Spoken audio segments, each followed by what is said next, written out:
Breaking news చూస్తున్నారు. సొంత ప్రభుత్వంపై రాజగోపాల్ రెడ్డి సంచలన వ్యాఖ్యలు చేశారు. ధాన్యం కొనుగోళ్లలో ఆలస్యం జరిగిందంటున్నారు రాజగోపాల్ రెడ్డి. ప్రభుత్వం తరపున నేను క్షమాపణ కోరుతున్నానంటూ చెప్పుకొచ్చారు రాజగోపాల్.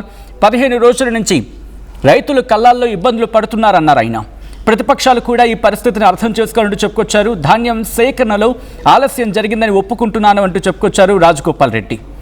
రైతుల కోసమే ప్రభుత్వం ఉంది అంటూ చెప్పుకొచ్చారు ఆయన. ధాన్యం కొనుగోళ్లపై ముఖ్యమంత్రి దృష్టికి తాను తీసుకెళ్లాను అంటూ కూడా చెప్పుకొచ్చారు. ధాన్యం సేకరణలో కొందరు మిల్లర్లు ప్రభుత్వాన్ని బ్లాక్మెయిల్ చేశారన్నారు రాజగోపాల్ రెడ్డి. 10 రోజుల్లో ధాన్యం కొనుగోళ్లు పూర్తి చేస్తామని మాటిస్తున్నానంటూ చెప్పుకొచ్చారు. ఈ క్రమంలో ముందుగా రాజగోపాల్ రెడ్డి ఏమన్నారో చూద్దాం. ఎందుకంటే మనం అనుకున్న దానికంటే డబల్ 3 రేట్లు ఎక్కువ వచ్చింది. రైతులకు ఇబ్బంది అయింది. కళ్ళాలల్లో 15. ఈసారి అనుకోకుండా ధాన్యం ఉత్పత్తి పెరగడం వల్ల రెండో కారణం ఏంటంటే సడన్ గా ధాన్యం ఉత్పత్తి పెరగడం వల్ల నిల్వ సామర్థ్యం లేదు. నెంబర్ 1. నెంబర్ 2, మనకు ఈ వెస్ట్ బెంగాల్ ఎలక్షన్ రావడం వల్ల హమాలీల కొరత ఆ 15 రోజులు ఎలక్షన్ టైంలో మనకు ఎఫెక్ట్ అయింది. మూడోది, మిల్లర్లు కూడా కొన్ని రకాల రాజకీయం చేసి ప్రభుత్వంతో వాళ్ళు బ్లాక్మెయిలింగ్ ధోరణిలో కొందరు మిల్లర్లు ప్రవర్తించడం వల్ల ధాన్యం సేకరణ విషయంలో ఆలస్యమైన మాట వాస్తవము. మొన్న లాస్ట్ వీక్ ముఖ్యమంత్రి గారి దగ్గర దృష్టికి కూడా తీసుకుపోయినాం. ఉత్తమ్ కుమార్ రెడ్డి గారు సివిల్ సప్లై మినిస్టర్ ఎప్పటికప్పుడు పర్యవేక్షణ చేస్తుండ్రు. తప్పకుండా రైతులకు అసౌకర్యం జరిగింది, ఆలస్యం జరిగిన మాట వాస్తవం. ప్రభుత్వం తరఫున నేను క్షమాపణ కూడా చెప్తున్నాను. ఎందుకంటే మనం అనుకున్న దానికంటే డబల్ 3 రేట్లు ఎక్కువ వచ్చింది. రైతులకు ఇబ్బంది అయింది. కళ్ళాలల్లో 15 రోజుల నుంచి రైతులు ఇబ్బంది పడుతున్నారు. ఆ మాట వాస్తవం. అందుకనే మేము కూడా చింతిస్తున్నాం అందరం. డెఫినెట్ గా రైతుల కోసం ఈ ప్రభుత్వం ఎప్పుడు కూడా రాత్రింబవళ్ళు కష్టపడి రైతులకు అన్ని రకాలుగా సపోర్ట్ గా ఉండాలన్న ఉద్దేశంతో పనిచేస్తుంది. కాబట్టి రాబోయే 10 రోజుల్లో కంప్లీట్ గా ధాన్యం సేకరణ కంప్లీట్ చేస్తామని చెప్పి నేను కూడా మాటిస్తున్నా. ప్రత్యక్షంగా నేను కూడా ఈ గోడౌన్ హ్యాండ్ ఓవర్ చేసుకుంటేందుకు అధికారులతో మాట్లాడి గోడౌన్ ఓనర్ ఒప్పుకోకున్నా సరే బలవంతంగా నోటీస్ ఇచ్చి తీసుకోవడం జరిగింది. ఇంకొక 1,00,000 టన్నులకు తిరుమలగిరి అని సూర్యాపేట మండలం అక్కడ ఒకటి ఉన్నది, అది కూడా తీసుకోమని చెప్పిన. ఇప్పుడు అడిషనల్ కలెక్టర్ గారితో మాట్లాడినా. వచ్చే 10 రోజుల్లో ఈ ధాన్యం సేకరణ ఎప్పుడు ఇంత ప్రాబ్లం రాలే. ఈసారి వచ్చింది ప్రాబ్లం. ఈసారి దిగుబడి ఎక్కువ రావడం వల్ల, కాబట్టి వివిధ కారణాల వల్ల ఆలస్యం అయింది.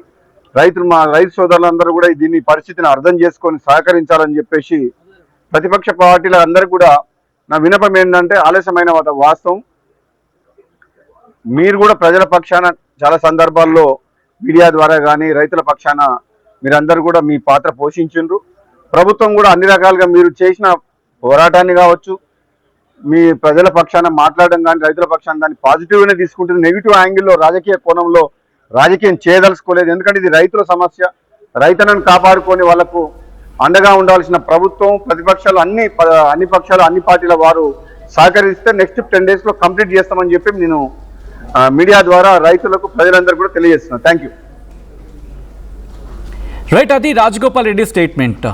ఇక్కడ ధాన్యం కొనుగోళ్ల అంశానికి సంబంధించి మాట్లాడుతూ నేను హామీ ఇస్తున్నాను అంటూ కూడా లాస్ట్లో చెప్పిన మాట ఇప్పుడు ఇంట్రెస్టింగ్గా మారుతోంది. ఎందుకంటే నేను అనే చోట మేము అని ఉంటే బాగుండేదేమో అనే ఒక చర్చకు దారితీసేలా ప్రస్తుతం ఆ డిస్కషన్ అయితే మాత్రం జరుగుతుంది. అంటే ఇటు ధాన్యం కొనుగోళ్ల అంశాన్ని బహుశా పొలిటికల్ అడ్వాంటేజ్గా మార్చుకుంటున్నారా, లేకపోతే పొలిటికల్ అడ్వాంటేజ్గా మార్చుకునే ప్రయత్నం జరుగుతోందా, సొంత పార్టీలోని ఒక వ్యతిరేక స్వరంగా వినిపించే ప్రయత్నం, లేకపోతే ఈ అంశం గురించి డీటెయిల్గా కాంగ్రెస్ ప్రభుత్వానికి చెప్పినా పట్టించుకోలేదు అని అర్థం వచ్చేలా మాట్లాడుకొచ్చిన సందర్భంలో ఏం జరుగుతుంది, ఎటువంటి డిస్కషన్ ఉంది, డీటెయిల్గా మాట్లాడుకుందాం. ఈ అంశానికి సంబంధించి పూర్తి సమాచారం అందించేందుకు అచ్యుత్ సిద్ధంగా ఉన్నారు.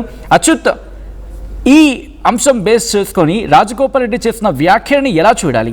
ఎందుకంటే ఆయన చేసిన స్టేట్మెంట్ కాంగ్రెస్ పార్టీకి కాస్త వ్యతిరేకంగా వినిపించినప్పటికీ కూడా వాస్తవం చెప్పి ఆయన చెప్తూ ఉన్నారు.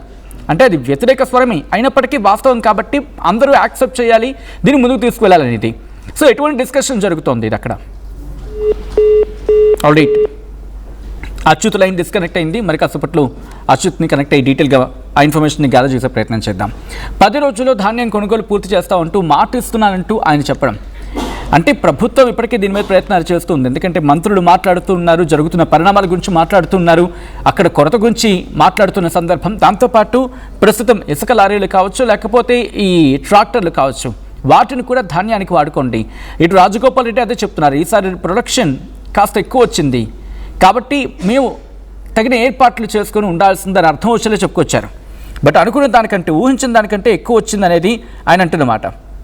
అసలు ఏంటి పరిస్థితి అంటే, ఇటు ఈ యాసంగి సీజన్లో రాష్ట్ర వ్యాప్తంగా సుమారుగా 75 నుంచి 90 లక్షల మెట్రిక్ టన్నుల ధాన్యాన్ని సేకరించాలని చెప్పి ప్రభుత్వం టార్గెట్గా పెట్టుకుంది. ఇప్పటివరకు 50 నుంచి 51 లక్షలు అనేది వినిపించమాట. అయితే దీనికోసం రాష్ట్ర స్థాయిలో 8575 వరి ధాన్యం కొనుగోలు కేంద్రాలను ప్రభుత్వం నడుపుతుంది. అయితే ఇక్కడ 24 గంటల గడువు విధించింది. ఇక్కడ పౌర సరఫరాల శాఖ మంత్రి ఉత్తమ్ రెడ్డి ఆ డైరెక్షన్స్ ఇచ్చారు. ధాన్యం కాంటా అయిన 24 గంటల వ్యవధిలోనే రైతుల ఖాతాలో డబ్బులు పడేలా చర్యలు తీసుకుంటున్నారు అని చెప్పుకొచ్చారు. మిగిలిన బకాయిని కూడా జూన్ మధ్య నాటికి పూర్తి చేస్తామని చెప్పి ఆయన చెప్పుకొచ్చారు. బట్ ఇక్కడ నిధుల విడుదల చెల్లింపుల విషయంలో ఒక బిగ్గెస్ట్ క్వశ్చన్ మార్క్ వినిపిస్తుంది. ఏం జరుగుతోంది ఆ విషయం పక్కన పెట్టినప్పుడు రాజగోపాల్ రెడ్డి వ్యవహారంలో ఆయన చేసిన స్టేట్మెంట్స్ ఎలా చూడాలి? మా ప్రతినిధి అచ్యుత్ అప్డేట్స్ అందించేందుకు సిద్ధంగా ఉన్నారు. అచ్యుత్, రాజగోపాల్ రెడ్డి స్టేట్మెంట్ ఎటువంటి డిస్కషన్ జరుగుతుంది కాంగ్రెస్ పార్టీలో? అచ్యుత్, హలో అచ్యుత్, నా మాట వినిపిస్తోందా? సచిన్ వినబడుతుంది. రాజగోపాల్ రెడ్డి స్టేట్మెంట్ గురించి కాంగ్రెస్ పార్టీలో, నల్గొండలోని కాంగ్రెస్ పార్టీలో ఎటువంటి డిస్కషన్ ఉంది? అట్ ద సేమ్ టైం ఆ స్టేట్మెంట్ గురించి ఎటువంటి చర్చ జరుగుతూ ఉంది? రైట్ సచిన్, మొత్తం కూడా మునుగోడు ఎమ్మెల్యే కోమటిరెడ్డి రాజగోపాల్ రెడ్డి ఒక హాట్ కామెంట్ చేసినటువంటి పరిస్థితి కనపడుతుంది. అంటే ప్రతిసారి కూడా రాజగోపాల్ రెడ్డి ఎప్పుడు మాట్లాడినా కూడా హాట్ కామెంట్స్ చేస్తున్న పరిస్థితి కనపడుతుంది. దాంట్లో భాగంగా ఈసారి కూడా హాట్ కామెంట్ చేశాడు. మొత్తం కూడా ఏదైతే చౌటుప్పల్ మండలం అంకిరెడ్డిగూడెంలో రైతులకు కేటాయించిన ఆ ప్రైవేటు గోదాములను అతను ఈరోజు తనిఖీ చేశాడు. తనిఖీ చేసిన క్రమంలో కూడా అతను మాట్లాడుతూ మొత్తం కూడా ఏదైతే రైతులు పండించిన పంటను అమ్ముకోవడానికి ఐకేపీ కేంద్రాలు తీసుకొచ్చిన రైతులకు లేట్ అయింది, అది మాత్రం వాస్తవమే. రైతుల పక్షాన, ప్రభుత్వ పక్షాన నేను సారీ చెప్తున్నానని కూడా చెప్పుకుంటూ వచ్చి హాట్ కామెంట్ చేసిన. ఒక్కసారిగా దీని మీద పెద్ద ఎత్తున కూడా చర్చ నడుస్తున్నటువంటి పరిస్థితి కనబడుతుంది. మొత్తం కూడా ఏదైతే ప్రభుత్వంలో ఉన్న ఒక ఎమ్మెల్యే ఏదైనా ధాన్యం కొనుగోలు చేస్తామో త్వరగానే అయిపోతుంది, కొనుగోలు అయిపోతుంది అని చెప్పాలి. కానీ ఒకవేళ ఇలా ఆలస్యం అయినందుకు నేను క్షమాపణలు చెప్తున్నాను, ప్రభుత్వం పక్షాన రైతులకు క్షమాపణ చేస్తున్నాను కూడా ఒక హాట్ కామెంట్ చేయడం జరిగింది. దీనిలో మొత్తం కూడా కాంగ్రెస్ పార్టీకి సంబంధించిన నాయకులు మాత్రము చర్చించుకుంటున్న పరిస్థితి కనపడుతుంది. ఏది మనం ఎప్పుడైనా ఏదైనా కూడా జరిగిందంటే ఏదైనా కొనుగోలు చేస్తామని చెప్పుకుంటూ పోవాలి, కానీ ఇట్లాంటి కామెంట్ చేయడం ఏంటని కూడా కొంతమంది సీనియర్ నాయకులు చెప్తున్నట్టు పరిస్థితి కనపడుతుంది sir. Right Achyut, thanks for update. మొత్తం అయితే మాత్రం సొంత ప్రభుత్వంపై రాజగోపాల్ రెడ్డి ఇప్పుడు సంచలన వ్యాఖ్యలు చేశారు. ధాన్యం కొనుగోలులో ఆలస్యం జరిగిందంటూ చెప్పుకొచ్చారు రాజగోపాల్ రెడ్డి. ప్రభుత్వం తరపున తాను క్షమాపణ కోరుతున్నానంటూ చెప్పుకొచ్చారు రాజగోపాల్ రెడ్డి. 15 రోజుల నుంచి రైతులు కళ్ళాల్లో ఇబ్బందులు పడుతున్నారన్నారు ఆయన. ప్రతిపక్షాలు కూడా ఈ పరిస్థితిని అర్థం చేసుకోవాలంటున్నారు ఎమ్మెల్యే. ఇన్ఫ్యాక్ట్ ధాన్యం సేకరణలో ఆలస్యం జరిగిందని ఒప్పుకుంటానని చెప్పుకొచ్చారు ఆయన. రైతుల కోసమే ప్రభుత్వం ఉంది అంటూ కోమటిరెడ్డి రాజగోపాల్ రెడ్డి సంచలన వ్యాఖ్యలు చేశారు. ధాన్యం కొనుగోళ్లపై ముఖ్యమంత్రి దృష్టికి తాను తీసుకెళ్లారంటూ చెప్పుకొచ్చారు ఆయన. ధాన్యం సేకరణలో కొందరు మిల్లర్లు ప్రభుత్వాన్ని బ్లాక్మెయిల్ చేశారంటూ రాజగోపాల్ రెడ్డి చెప్పుకొచ్చారు. 10 రోజుల్లో ధాన్యం కొనుగోళ్లు పూర్తి చేస్తామని మాటిస్తున్నానంటూ ఇటు రాజగోపాల్ రెడ్డి చేసిన వ్యాఖ్యలు ప్రస్తుతం ఆసక్తికరంగా మారాయి.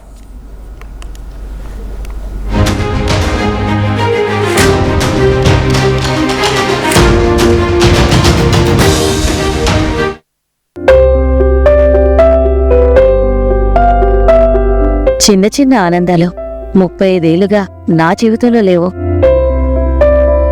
35 ఏళ్లుగా నేను డైపర్లలో బ్రతికాను. 6 సెంటీమీటర్ల ఫిస్టులా నా మూత్రాశయంలో లీకు కారణమైంది. ఎవరూ నాకు సహాయం చేయలేకపోయారు. AINUలో వైద్యులను కలిసే వరకు. అక్కడ వారు రోబోటిక్ శస్త్రచికిత్సతో నాకు పరిష్కారం ఇచ్చారు. వారు నా ఆత్మవిశ్వాసాన్ని కూడా తిరిగిచ్చారు. Precision care makes it possible. The Center for Robotic Surgery at AINU